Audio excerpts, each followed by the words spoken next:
So in this lab, what we're going to do is we want to find the practice with torque, which is, remember, the force that causes a rotation. So you notice that we have a meter stick here. What we'll do is we'll balance the meter stick, then we'll hang masses on each side to balance them out, and then do the equations that go with it to see that all the forces cancel out in this static equilibrium.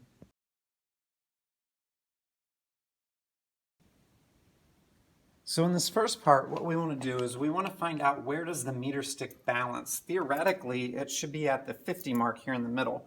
What we have these kind of hangers here that we'll put on the meter stick. I'll start by setting it at the 50 to see if it balances at 50, and you'll notice it tips to the left, which means it's got to be a little less than that. So I'm going to push this over a hair until I can get it to balance.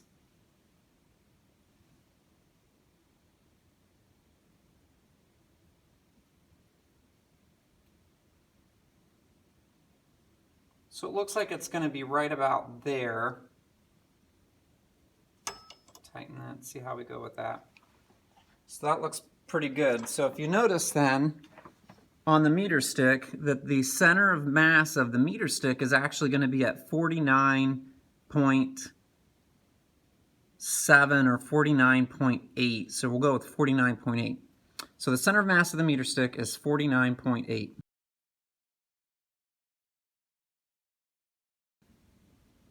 Okay, so now that we have our meter stick balanced, what we're going to do is we're going to take two masses off of each end of the meter stick. So this is a 100-gram mass and a hanger. We'll hang that on the left end of the meter stick. This is a 20-gram mass and a hanger, and we'll hang it on the right end of the meter stick, and we'll balance them so that they're in static equilibrium. So the first thing we want to do is we want to get the mass of the mass of the mass and the hanger. And you'll notice that this mass is 123.4 grams. So the 100 is going to be 123.4 grams. Then I'm going to take and do the exact same thing with the 20-gram mass. So this is going to be 36.1 grams. 36.1 grams.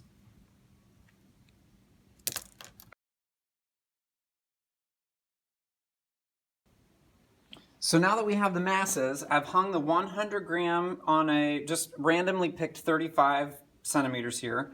I'm going to take my 20-gram one and hang it on the other side to try and balance the meter stick. Now, you'll notice that if I hang my 20-gram all the way out at the very end, it doesn't balance, which means I'm going to just set this one at 90 just to arbitrarily pick a value to make my calculations easy later. And I'm going to move this one inward until it does balance. So I'm going to move this in until the meter stick balances.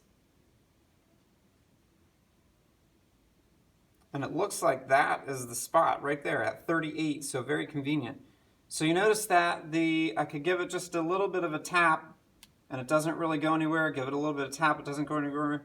It just balances right at that point where the 20-gram one is located. It looks like if you look straight on there, it's at 90. And as we come down here, the 100-gram one is located straight at 38.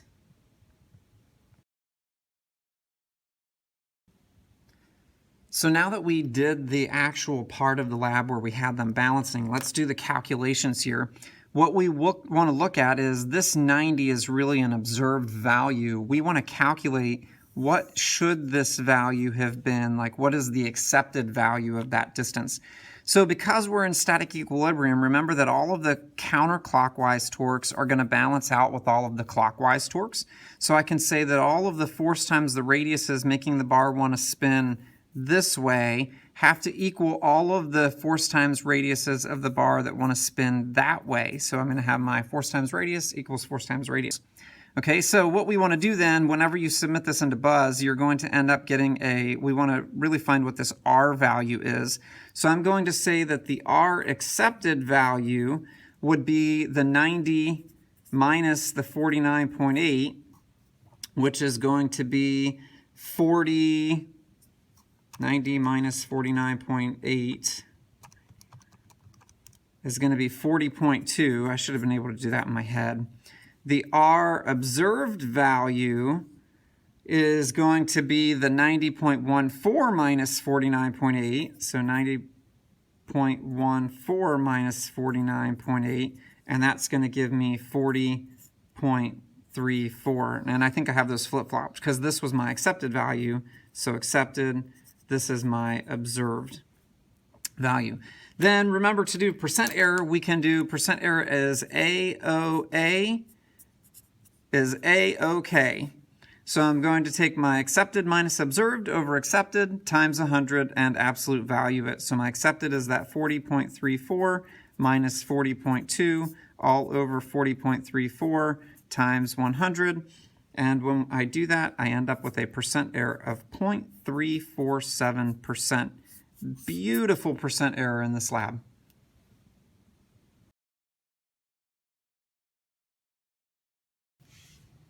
Okay, so here we are. How do I input this into our learning management system? I have my table here that has the 100 mass, the 20 gram mass, and the actual mass of the hanger and the mass. So the 100 one, remember, was the 123.4, that really nice number. Now, where was that located on the meter stick? It was located here at the 38 centimeters, so that's the literal measurement off of the meter stick. And then the distance to the fulcrum is really the distance between those two, which we calculated to be the 11.8.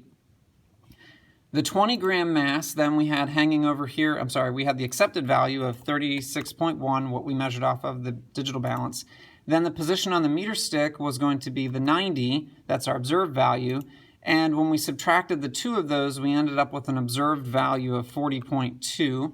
Now we color-coded these to be the same, so the observed measurement is going to be that 40.2. And then the accepted calculated, once we calculated this and we found what that distance was, we found it to be 40.34. And then that percent error is going to be 0.347. And that's how you would enter that into the learning management system. Down here, you're going to take a picture of your work, which would be something that looks like this, and paste your work into there. And then we'll move on to trial 2.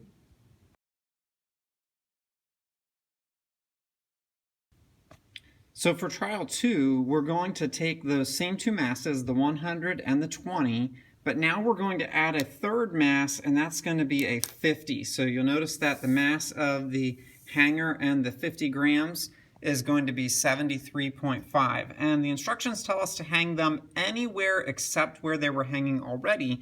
So in a second here, I'm going to move my 100, move my 20, and I'm going to rebalance it on whatever numbers I think will be interesting.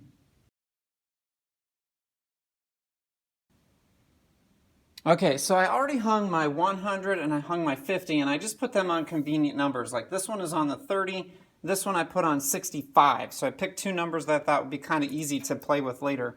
Now this is my 20, and I'm going to hang it on the end, and I'm literally just going to move it up here until it balances out the stick, which looks like it's going to be somewhere right in there. So if I push down, it doesn't go anywhere. If I push up, so it was going up a little bit, so I'm going to push that out a little bit further, and I'm going to go ahead and tighten it here.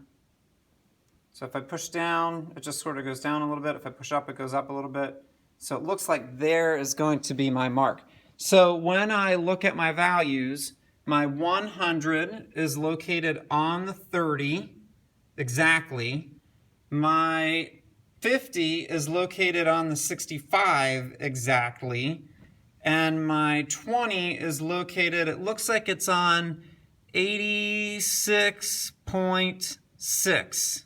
So 86.6.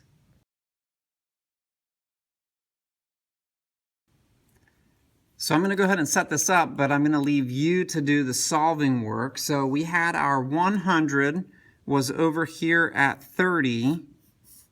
So this was 100. We had our 50 was over here at 65. So here's going to be our 50. And we had our 20 out here at 86.6. So this was 86.6. This was 65. And this one was 30.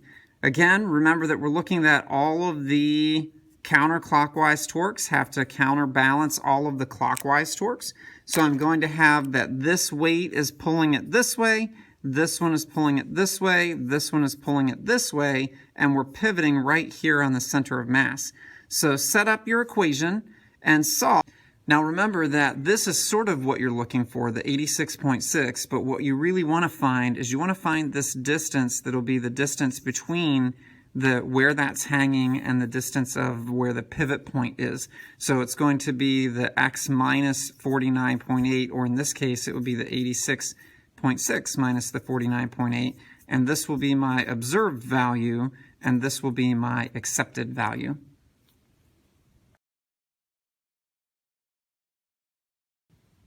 Now in the third trial, it asks us to move the pivot point to anywhere other than the center of mass of the meter stick. So I moved it conveniently to 30, just bumped it over a bunch of centimeters there. And then it also asks us to change our masses to any two different masses. So this is going to be the mass of 70. It's a 50 and a 20 and the hanging mass. So I have a 93.7 grams is going to be the mass of that 70. And then this is going to be 120, so it's a 120 and then the hanging mass also. So it's going to be 143.3 grams. And then in a second here, I'll show you, I'll hang those on the meter stick and we'll go from there.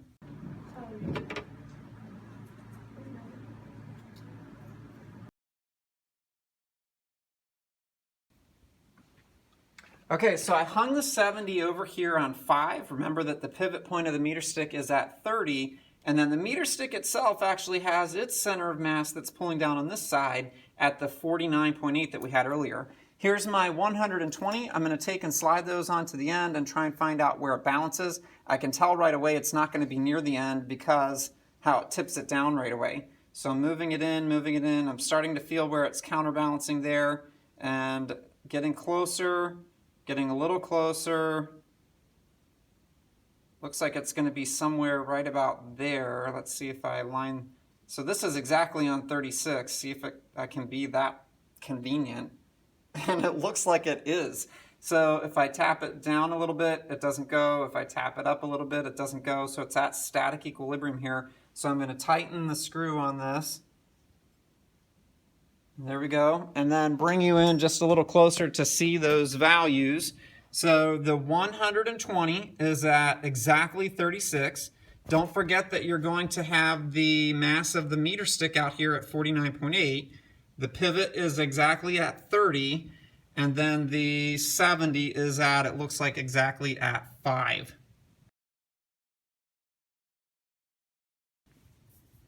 Okay, last one. So we have the mass of the 70, which was the 93.7, is located at the 5 centimeter mark. So all the way over here, this is going to be our 71 that's hanging here, or the 93.7. Then we have our pivot point at 30. Sorry, this was at 5. Then we have our 120 was somewhere about in here at 36. So this was our 120 mass, which was the 143.3.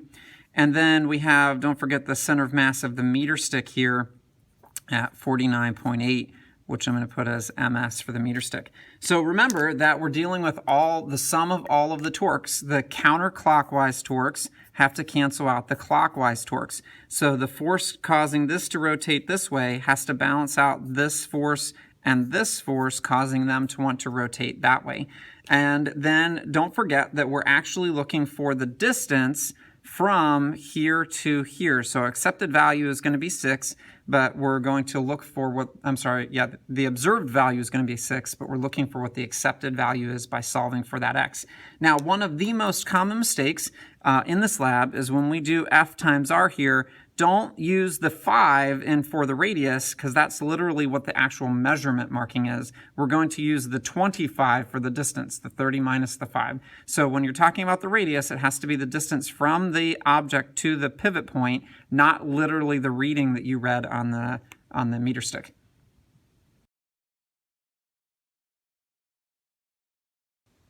Okay, so one last summary of the lab. Remember that torque is the force that causes an object to rotate. And when we're in static equilibrium, all of the counterclockwise torques has to equal all of the clockwise torques. So you'll notice on the meter stick we have a force hanging out over here with a radius, a certain radius, and we have a force that is counterbalancing it on this side along with the center of mass of the meter stick. The two of those together are counterbalancing the one over there. So in static equilibrium, all of the torques cancel out, all of the forces cancel out.